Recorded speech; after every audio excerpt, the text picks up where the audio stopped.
ସୁକିନ୍ଦାଗଡ଼ରେ ରାମଲୀଳା ଯୁବକ ସଂଘ ପକ୍ଷରୁ ନନ୍ଦ ଉତ୍ସବ ମହା ଆଡ଼ମ୍ବରରେ ଅନୁଷ୍ଠିତ।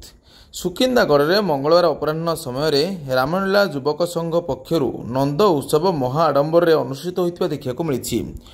ଆୟୋଜକ ସମିତି ପକ୍ଷରୁ ଜୁଳୁକା ବାରିକଙ୍କ ତତ୍ତ୍ୱାବଧାନରେ ମନୋରଞ୍ଜନ ବେହେରା, ତପନ ବେହେରା, ଲବୁଲୁ ବାରିକ, ସନ୍ତୋଷ କୁମାର ବାରିକ, ରାଜେନ୍ଦ୍ର ବେହେରା, ବିଭୂତି ବାରିକଙ୍କ ଗହଣରେ 3 ଜଣ କଳାକାର ବିରଞ୍ଚି କୁମାର ବାରିକ, ସୁଜନ କୁମାର ବାରିକ ଓ ବାଦଲ ବାରିକ ନନ୍ଦରାଜା, ଯଶୋଦାରାଣୀ ଓ ଶ୍ରୀକୃଷ୍ଣ ବେଶରେ ସଜେଇ ହୋଇ ବଜାର ଓ ଗ୍ରାମ ପରିକ୍ରମା କରି ଶ୍ରୀକୃଷ୍ଣ ଜନ୍ମ ଓ ଜନ୍ମାଷ୍ଟମୀର ବାର୍ତ୍ତା ପ୍ରଚାର କରିଥିବା ଦେଖିବାକୁ ମିଳିଥିଲା। ଏହି ବିଶେଷ କାର୍ଯ୍ୟକ୍ରମରେ କୁନି କୁନି ପିଲାଙ୍କ ସହିତ ସୁକିନ୍ଦା ରାମଲୀଳା ଯୁବକ ସଂଘର ବହୁ ସଦସ୍ୟ ଉପସ୍ଥିତ ଥିବା ଦେଖିବାକୁ ମିଳିଛି।